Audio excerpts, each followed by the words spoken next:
What's good, y'all? Today we gonna react into the most heartbreaking things that the idol said on camera.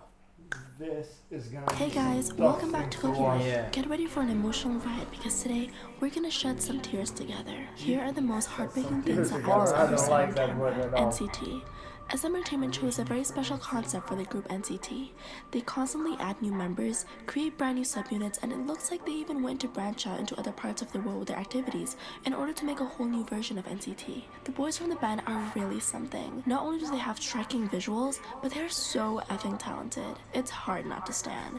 But just like any other group, even these sweethearts have been through a lot of stuff that didn't leave people's eyes dry. This might not come out as sad at first, but when you let it sink in, you'll totally see my point. In 2019, NCT had long-term promotions and activities in the US. They attended various shows, met with tons of fans, and had a time of their life. When the group was passing through Times Square, people gathered around them and someone kept on calling them BTS. Mark plucked up enough courage and said, "I'm sorry, we're not BTS." Now, that one hurt. Fans who were around them at that time started to scream, "They are NCT, get it together." And although the members of the group laughed, you could clearly see that they weren't so happy about this. Who would be right? After this incident, netizens quickly shared their thoughts on the whole issue. People concluded that it's the matter of ignorance, of people who don't listen to K-pop and consider BTS as the only group that represents the genre. Whatever the real reasons behind the remarks made in the US were, it's really sad to see your favorite idols not getting enough credit for their hard work. We're gonna stay with NCT a little while longer and mention another sad thing the members said. Jisung and Jaemin were only teenagers when the group had their debut, and so their lives were completely different from the lives of their peers at school. Both Jisung and Jaemin expressed how they really felt about the whole situation. Jisung once said, "I have no one to talk to at school, but it's fine." In one of his live sessions, he even said that he is happy to talk to his fans because thanks to them, he can learn how to socialize more. "I want to tell a lot of things to you. If you have concerns, just come.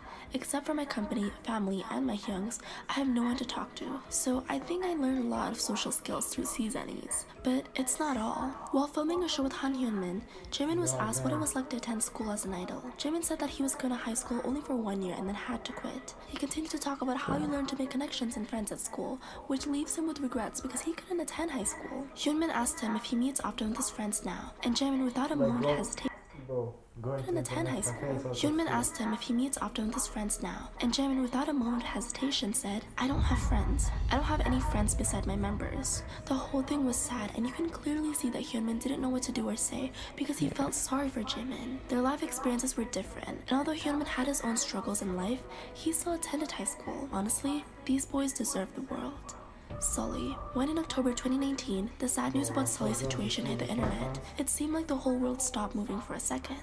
People from the industry started to speak up and voice their opinions about the struggles they were going through, and it made big headlines. And although many people, including Sully's former bandmates from FX, tried to gather their thoughts and really understand what happened, it is nothing compared to what Sully herself had to go through. She was an actual angel, a fearless woman who wanted to live life by her own rules and make art that would help not only her but also her fans, her family, and her friends. But she was met with a little understanding. When she was still among us, she was once asked by an interviewer, "What's your biggest dream, Sully?" And without a moment of hesitation, she replied, "I want to become a mother before I die." Unfortunately, this dream of hers didn't come true and she passed away too early. Sully was getting tons of hateful comments. This dream of hers didn't come true and she passed away too early. Sully was getting. She said, "I want to be a mother before my mother dies." Too early. Yeah, wait up. I want a mother before Unfortunately, I die. this dream of hers didn't come true and she passed away too early. Sully was getting tons of hateful comments online because she was regarded as controversial by the public and Korean media. Small things like her posting pictures with her boyfriend or not wearing a bra would make her an easy target for online haters and trolls. During an Instagram live, 2 days before she passed away, people were leaving tons of malicious comments. Sully tried her best to smile while saying, "Why do you say that about me? What did I do to you? I'm not a bad person." After this live, she made her last one just a day before she took her last breath. She was seen in her bed listening to Harlem River by Kevin Morby. Many people noticed that she was not her usual self. Little did we know it would be the last time seeing this precious angel. In one of the letters which she published on her social media accounts before she had passed away, Sully said, "I get the feeling that life isn't meant to be lived alone. The world will never forget her." BTS. With the amount of success that Damn it, bro. That's dark. stuff. I'm not gonna lie. That was dark. Yeah. She actually took her has own achieved, life job. it's only natural that some sad moments have come too. The boys have had an amazing career so far, with hopefully many more years ahead. Let's look at some of the saddest and most emotional things they had to say. Warning, you are going to cry. In 2018, while accepting their award for the Artist of the Year at Mamamoo, all the boys wanted to share a message with their fans. When it was Jin's turn, the whole audience started to cheer for the boys, and the emotions were just running high. Why? Jin's words made a huge impact. He said, "Earlier this year, we were quite tired mentally, so as we were talking, we even considered disbanding." At that point, Taehyung couldn't hold his tears any longer and started to cry. The man burst into tears thinking back at the dark times of the group. Jin continued by saying, "But we really got a hold of ourselves again." After that, he thanked all the members for staying together and keeping the good work. Jin also shared his love for their fans and didn't forget to mention how thankful he is. Although this is extremely emotional and leaves me crying every time I stumble upon that 2018 Mama clip, it's not the only thing that the members had to say that was really sad. Remember when Jungkook expressed his fear about the disbandment too? The maknae of the group said that, "What if BTS suddenly disbands? What could I do by myself?" When I thought about it, I realized that I have nothing. There's not much I can do. Whenever I think about it, I worry a lot. Sometimes, when I'm alone, there are times when I feel overwhelming fear washing over me. It's so wonderful that the boys still have such a strong connection with each other after so many years. Even if you're not a fan, it's impossible to not feel proud of them. Kevin from The Boys. In May imagine being with a group the whole time and suddenly splitting up. That would have been 2020, the Correct Entertainment released individual videos of each member from their group, The Boys, in which all their members were asked some questions. The purpose of these videos were simple, to get to know the boys better. However, fans were left extremely emotional after watching Kevin's footage. When asked, "Do you tend to hide yourself from the others?" he had some trouble answering without hesitation. Although he said no, he continued sharing more of his thoughts on the topic. Right after that, he said, "I can't lie. I suck at lying." Well, then the real deal came, and let's just say it made a lot of people cry. As it turned out, Kevin is not always a very happy, positive guy. This precious man said, "When I'm with people, I find myself pretending to be the version of myself that I think that other person wants me to be. That kind of gives me a little bit of daily stress." Yeah, many people related to him immediately because that's something that a lot of us struggle with. Kevin also revealed that he asks himself what he should do, what he should say, and that he has problems with opening up to people, which eventually leads to not making strong connection with others. When the video was almost at its end, he had this to say, "The moment that I start pretending will be the moment when I've accepted myself. Hopefully, someday soon. Please, go and support the boys now. Not only Kevin, but the rest of them deserve it." Junghyun, December 18, 2017, the day that many fans will remember for the rest of their lives. On that very day, Junghyun, member of one of the most successful K-pop groups, SHINee, took his own. The dark and sad history behind this event is absolutely. K-pop groups, SHINee, took his own. The dark Junghyun, member of one of the most successful K-pop groups, SHINee, took his own. The dark and sad history behind this event is absolutely heartbreaking. Junghyun had struggled with his own inner health, anxiety, and depression for a couple of years at that time. Online comments and nasty things that people would send him also didn't help the whole situation, and it resulted in the most unfortunate thing. When filming a show for Mnet in 2015, in an emotional moment, Junghyun revealed his true feelings. He said that in the past, he wouldn't show his real self out of fear. "I wouldn't want to show the real side of me because of the unfair things that people said about me. But I realized that it was impossible and tried to think what people thought of me in that manner." The never-stopping hate and harsh reality of the online world left Junghyun feeling lost and depressed. Similar to Sully's situation, Junghyun was a fearless advocate for LGBT rights and often shared his thoughts on political and social issues in the country, which made him a perfect target for haters. Things didn't get better and his fans had a last chance to see him on his Instagram live. During the call with his fans, he shared his feelings, saying that he feels very tired lately and that he feels like falling into lethargy. Junghyun also told his fans that he had been struggling with depression and that he was looking forward to recovering. But his last words got a whole other meaning the next day. When it was already too late, Junghyun said, "I have to go. It's almost bedtime. Goodbye." One of his dearest friends shared Junghyun's farewell letter after the memorial service.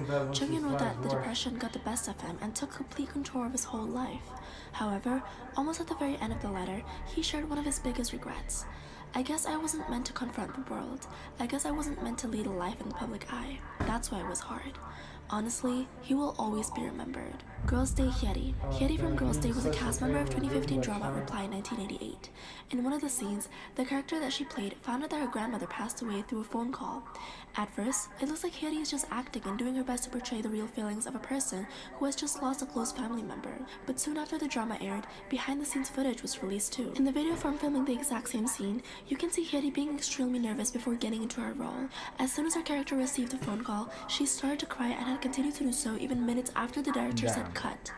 Well, as it was later revealed by Hyeri herself, she couldn't hold in her tears because her very own grandmother had passed away just a day before filming that scene. In an interview, Hyeri said, "The day before I filmed the scene, my grandmother actually passed away. The situation became reality, so it was very hard for me. One can only imagine how strong she really was to continue filming." The drama ended up being very successful, and it was the only thing that made Hyeri happy back then. Guhara. Another angel of K-pop had a hard time dealing with the pressure of the media and rude remarks of tireless haters. Guhara was a very good friend of Sully, and when she passed away, it was absolutely devastating for her.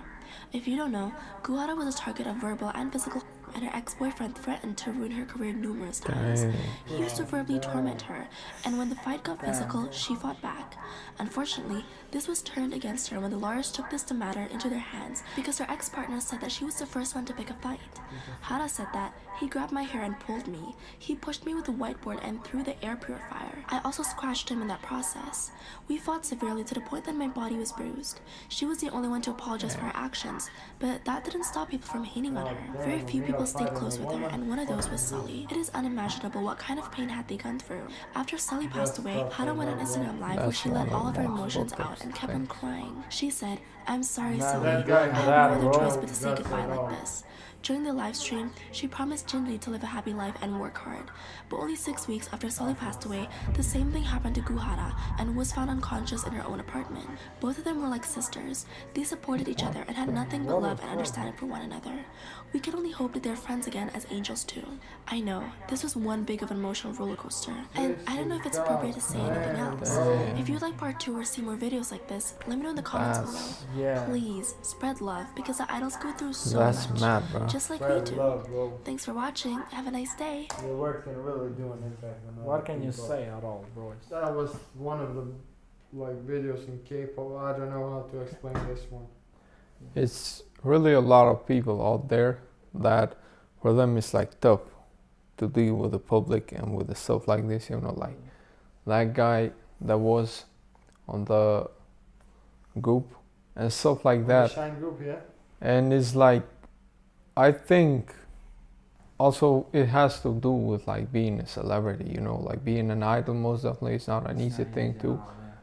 But sometimes people just take it to a crazy ass level that even if you know how to deal with some stuff, you just gotta face sometimes it's like close to the impossible, you know. There was some rough words said in here, like all those members, they were all somebody but couldn't be themselves in front of the public. They couldn't be the somebody. It's like saying a positive word can always help and stuff, but the hate they get, like imagine the ones that confronted, that always get confronted, Holly and her friend YT, there were some stories like I wish that would never happen again in K-pop, let alone everywhere else.